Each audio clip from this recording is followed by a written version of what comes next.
ಬಿಸಿನೀರು ಅದನ್ನ ನಾವು ಸಿಹಿ ಪಾತ್ರೆ ಹಿಡ್ಕೊಳ್ಳಂತ.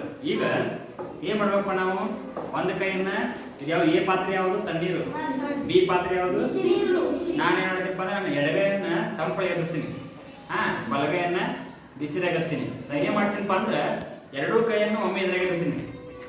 ನೋಡ್ರಿ ಏನ್ ಅನ್ಸುತ್ತೆ ಹೇಳ್ಬೇಕು ಗೊತ್ತಾ, ನನಗೆ ಈ ಕೈಗೆ ತಂಪಾಗತ್ತೆ, ಈ ಕೈಗೆ ಬಿಸಿ ಅನ್ಸಾಕತ್ತೈತಿ.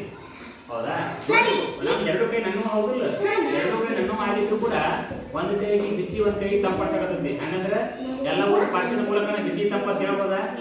ಅದಕ್ಕೆ ನಾವೇನಪ್ಪ ಅಂದ್ರೆ ಎಲ್ಲವೂ ಸ್ಪರ್ಶ ಜ್ಞಾನ ಅಂದ್ರೆ ಹೇಳಕ್ ಸಾಧ್ಯ. ಎಡಗೈ ತಂಪ ಇದು ಬಿಸಿ ಅನ್ಸತೈತಿ. ಈಗ ಅದರ ನೋಡಿ ಸಿಹಿ ಪಾತ್ರೆ ಒಳಗೆ ಹೆಂಗಿರುತ್ತೆ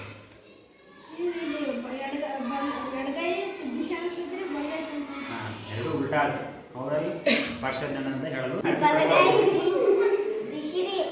ಎರಡು ಕೈ ಬಿಸಿ ನೀರು ತಣ್ಣೀರು ಕೂಡಿದ ಒಳಗೆ ಹಾಕಿ ಹಾಕಿದಾಗ ಏನಾಗತ್ತಿ ಈ ಕೈ ಎಡಗೈ ಯಾ ಕೈಗೆ ಬಿಸಿ ಅನ್ಸಾಕತ್ತಿತ್ತು ಆ ಕೈಗೆ ತಂಪು ಅನ್ಸಾಕತ್ತೈತಿ, ಯಾ ಕೈಗೆ ತಂಪು ಬಿಸಿ ಅನ್ಸಾಕತ್ತೈತಿ ಹೇಳ್ತೀನಿ. ಇದ್ರ ಬಿಸಿಲಿಗದ್ದು ಒಂದ್ 2 ನಿಮಿಷ ಹಂಗ ನಿಂತ್ರ ಸ್ವಲ್ಪ ಹೊತ್ತು ಆದ ನಂತರ ಎರಡೂ ಕೈಗಳನ್ನು ಆ ಮೂರನೇ ಪಾತ್ರೆ ಒಳಗೆ ಹಾಕ್ಬೇಕು. ಈ ಕೈಗೆ ಏನ್ ಅನ್ಸಾಕತ್ತೈತಿ, ಈ ಕೈಗೆ ಎರಡೂ ಕೈಗಳನ್ನ ಕದರಾಗೈತಿ.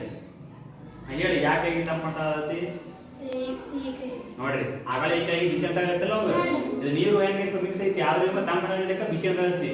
ಎರಡು ಒಂದೇ ಗ್ಲಾಸ್ ಒಳಗಿದ್ರು ಕೂಡ ಒಂದ್ ಕೈಗೆ ತಂಪು ಒಂದ್ ಕಡೆ ಬಿಸಿ ಅನ್ಸಾಕತ್ತೈತಿ. ಅದಕ್ಕೆ ನಾವೇನಪ್ಪ ಅಂದ್ರೆ ಸ್ಪರ್ಶದ ಮೂಲಕ ಎಲ್ಲವನ್ನ ಹೇಳಕ